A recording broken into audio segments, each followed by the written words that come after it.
Oke, assalamualaikum warahmatullahi wabarakatuh. Oke, teman-teman semuanya merah. Pada kesempatan hari ini aku udah berada di Museum dan Keraton Surakarta di Ningrat, di mana museum ini ada tentunya di Keraton Surakarta. Dan pada kesempatan hari ini karena aku datang di hari weekend, jadi tadi ada tiketnya itu sekitar segini. Ini karena ini hari libur teman-teman, jadi kalian bisa datang ke sini dan melihat apa ya, saksi sejarah dari berdirinya Keraton Surakarta di area atau di Museum Keraton Surakarta ini. Nah, bagian depannya seperti ini teman-teman, kalian bisa langsung masuk saja, dan depannya di pinggir jalan pas, jadi kalian kalau bisa melihat menara itu di bagian belakang, dan pintu masuknya itu di sebelah timur dari Keraton Surakarta. Yuk kita langsung masuk aja ke sana, oke? Dan terus rumahnya kebanyakan dari Ngawi.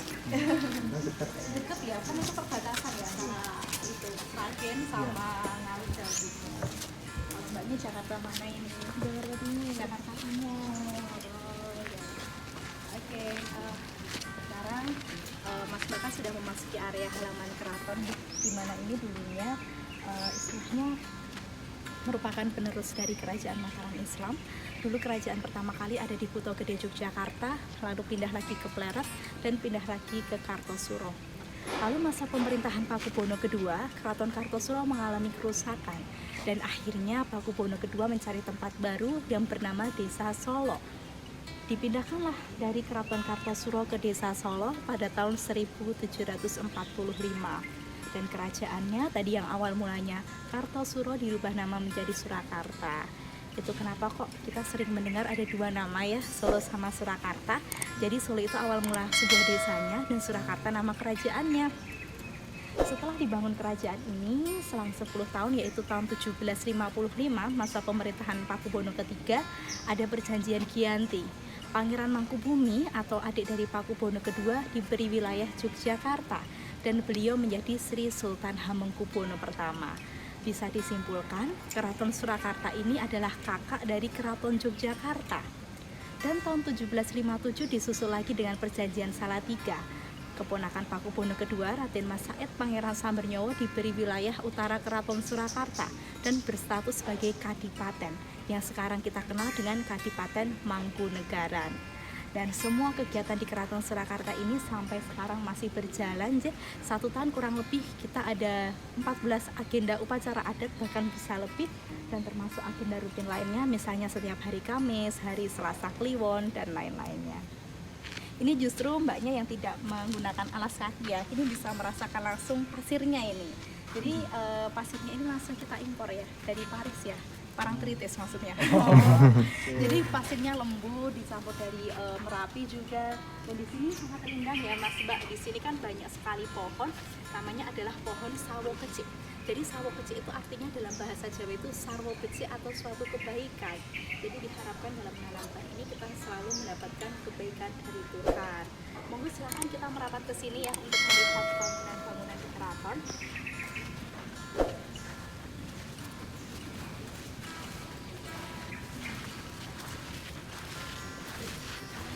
Dan juga di sana ada menara yang sangat tinggi, namanya adalah Mangkubuwono.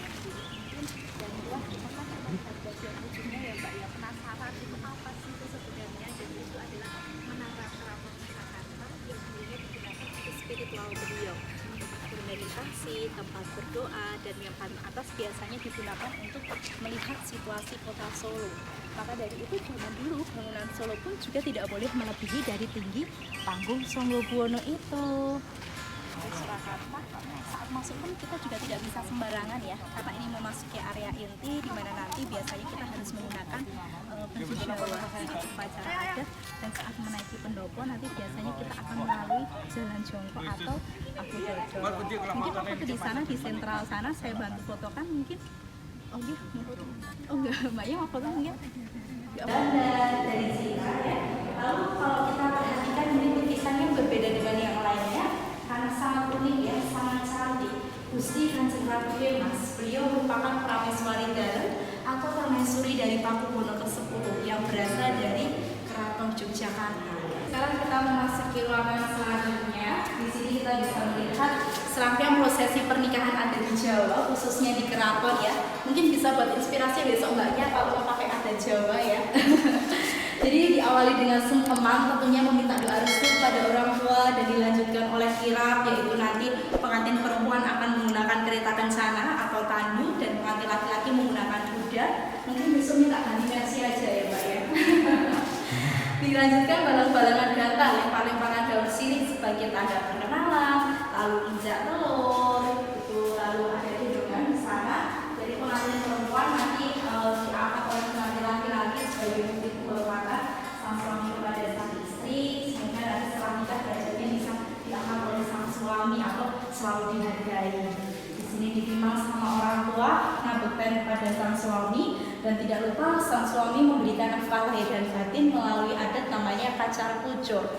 Di kacar kucur itu nanti isinya ada beras, bunga, dan juga koin, itu sebagai tanda kemakmuran dalam rumah tangga. Besok mintanya Bitcoin aja ya Mbak ya.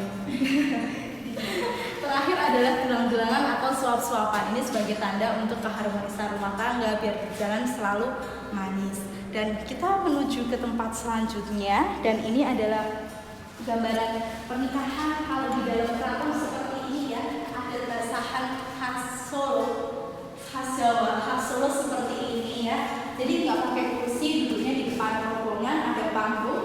Para pengantin putri dan laki-laki akan duduk bersila seperti ini kurang lebih selama prosesi hampir 2 jam, dan diapit oleh istilahnya patah. Patah itu kalau bahasa Indonesianya istilahnya bridesmaid ya. Itu nanti.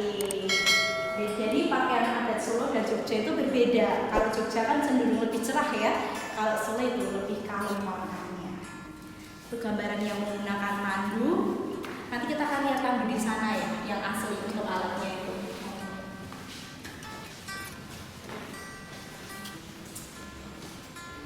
Ini ada juga ini untuk pagelaran wayang kulit ya. Ini di daerah Mas Mbak semuanya pasti masih ya, kayak gini wayangan ya, semalam suntuk ya.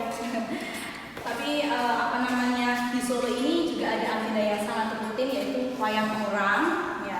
Jadi wayang orang itu kalau di Solo itu setiap hari Senin sampai hari Sabtu. Itu ada di Solo. Ya, ada pagelaran wayang kulit, wayang klidek atau wayang dari kayu.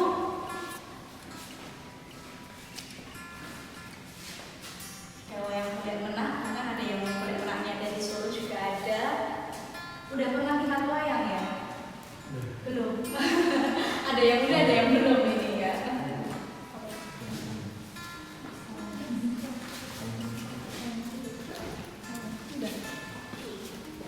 Lalu di ruangan selanjutnya ini ada pagelaran wayang beber. Jadi wayang beber ini menggunakan kainnya nanti dilukis, nanti dimainkan oleh dalang ya. Nanti dalangnya akan menceritakan cerita yang ada di kain. Nanti kalau ganti cerita, nanti digulung lagi, ganti yang baru. Dan di sebelah sini juga ada gong, namanya adalah gong Kiai Rendang. Ada juga di sini berbagai perlengkapan tari-tarian ya, untuk tarian rakyat, ada tarian jarak kepang, tayuban, ada juga tari topeng ya. Mungkin kalau di dalam keraton Solo pun kita ada tarian yang sangat khas ya di keraton, ada tarian bedoyo, ada tarian serimpi, di mana tarian itu nanti langsung ditarikan oleh abdi dalem penari di dalam keraton Surakarta. Perlengkapan gamelannya juga kita tidak menggunakan kaset ya, tetapi kita live music tentunya diiringi oleh abdi dalem pengrawit atau abdi dalem di keraton Surakarta dengan musik yang masih sangat lengkap. Bahkan di sini kita lihat ada olahraga sondoran, mungkin di luar itu seperti polo ya. Sondoran ini adalah olahraganya para pangeran dan juga para prajuritnya keraton Solo. Ini. Dan di sini pun kita lihat ada istilahnya proses pembuatan keris. Namanya adalah besalen ya. Jadi menghasilkan banyak sekali keris, mulai dari keris yang ukuran kecil, sedang sampai yang besar. Keris kecil ini kita sebut namanya adalah cungkring. Keris kecil yang biasanya dipakai oleh putri raja atau putri dalem. Jadi nggak cuma laki-laki aja ya yang pakai ya, perempuan juga pakai keris. Ternyata berbahaya juga ya perempuan ya. Semoga silahkan kita kesini untuk melihat yang lainnya.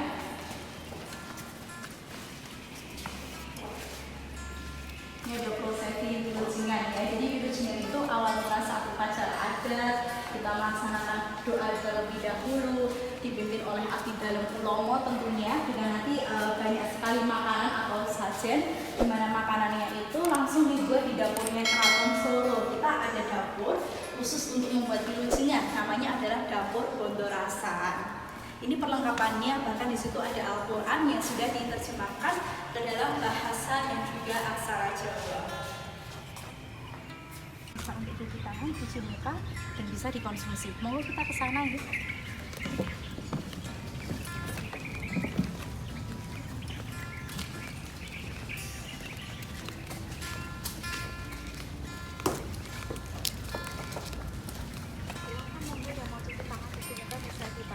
Bagi yang tidak berpuasa ya bisa langsung mencoba airnya, diminum juga boleh.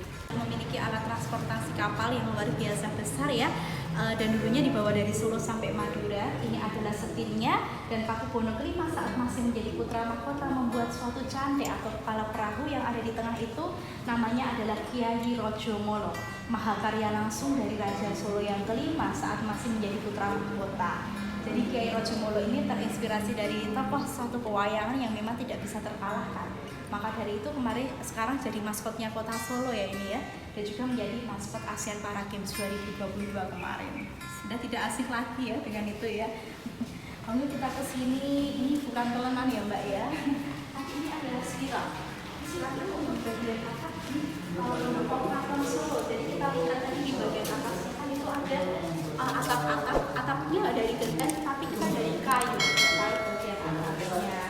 Ini untuk adu jangkrik, dan di sebelah sini juga ada buku pilih. Jadi ini untuk adu kekuatan dalam. Kita bisa biasanya menggunakan biji buah, bisa juga dengan biji sawo kecil, masukkan ke sini lalu nanti dipukul. Ada juga mainan Japon ini ya, mainannya para putri dalam. Buku istilahnya lesung ya, tapi tidak ada bapak juga masih banyak seperti ini. Lesung, tumpang, membuat sambal, biasanya pakai ini. Di bagian sana juga ada dandang ya. Dandang ini adalah alat yang biasanya dipakai untuk menarik nasi kurang lebih sampai 40 kilo. Ini nanti nasinya dimasak di sini, nanti kurang lebih bisa untuk 300 orang. Kalau sudah matang, kalau sini nanti untuk diangin-anginkan. Nanti kalau sudah dingin, nasinya nanti baru dimakan. Karena orang Jawa dulu lebih suka nasi yang dingin, karena kadar gulanya sudah hilang, uapnya itu sudah dihilangkan, kadar gulanya hilang. Makanya orang Jawa dulu jarang banget kita dengar penyakit gula, diabetes ya, itu karena memang kadar gulanya sudah hilang. Kalau sekarang nggak anget nggak mau ya. Apalagi nasi anget pakai sambal, pakai tempe. Tambah lagi McD yuk.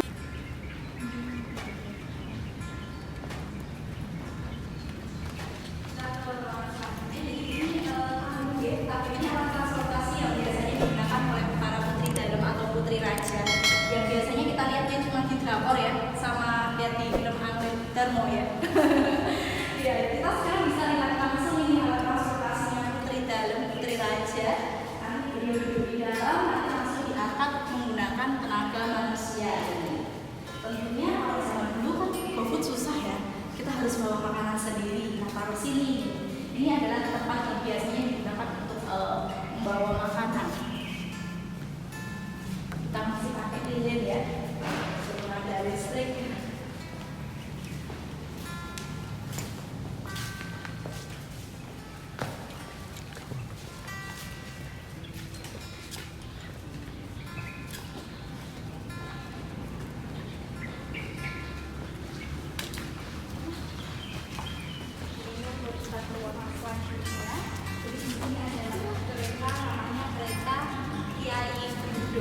Jadi kereta Kiai Budo ini adalah kereta pusaka, kereta yang menjadi saksi sejarahnya kota Solo, Keraton Solo. Karena kereta ini yang dulunya digunakan untuk perpindahan dari Keraton Kartosuro ke Desa Solo 1745. Sudah hampir 300 tahun yang lalu. Lalu yang di belakangnya juga ada kereta, namanya kereta Kiai Morosedo. Jadi kereta Kiai Morosedo inilah kereta yang biasanya digunakan untuk menjemput tamu-tamu VVIP di Keraton Surakarta.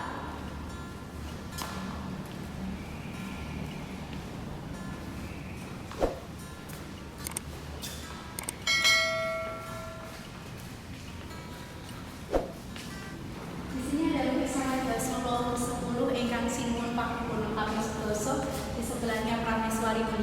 Gusti Kanjeng Ratu Hemas. Raja Solo ke-10 ini adalah kaisar terbesar di tanah Jawa pada saat itu, yang sangat terkenal sekali ya dengan kelebihan beliau. Makanya kalau kita keliling Solo selalu menemui simbol BPX yang berarti Pakubuwono ke-10, pemilik mobil pertama kali di Indonesia, bahkan di Asia Tenggara dengan RC itu yang punya Raja Solo yang ke-10 gitu. Yang terkenal luar biasa hebat ini. Dan kita juga ada punya istilahnya kerbau ya, kerbau albino, kerbau putih, namanya adalah Kiai Slamet. Kerbau Kiai Slamet ini sekarang berada di alun-alun Kidul atau alun-alun Selatan. Biasanya nanti kita kirapkan pada saat malam satu suro atau pergantian tahun Islam. Ada juga jodan ini adalah tempat yang biasanya digunakan untuk seserahan pernikahan. Jadi zaman dulu kalau misalnya mau melamar putri dalem atau putri raja, dulu pakai ini, jodan ini untuk istilahnya seserahan itu ya. Kayaknya ini. Mau nggak silakan kita kesini?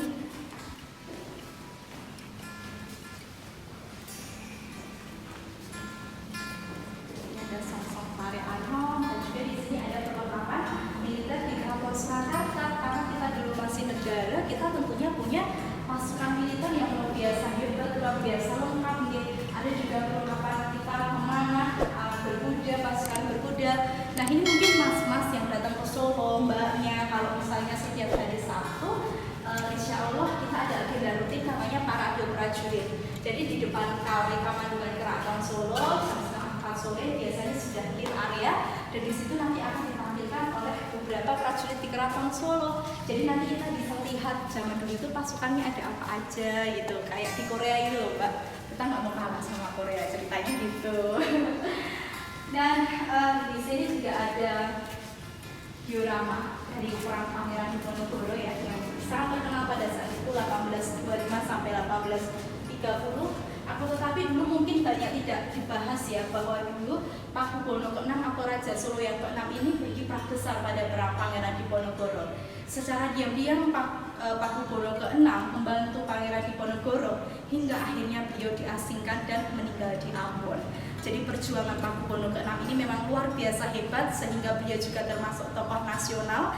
Dan tokoh nasional lainnya yang lahir dari Keraton Surakarta ada Pakubuwono ke-10, Pakubuwono 12, dan juga ada Jenderal Kanjeng Gusti Pangeran Haryo Adipati Padmanjatikusumo. Beliau itu merupakan putra raja yang ke-10 yang menjadi Kasat TNI pertama kali di Indonesia di bidang militer ya khususnya, dan masih banyak tokoh lainnya yang lahir dari Keraton Surakarta.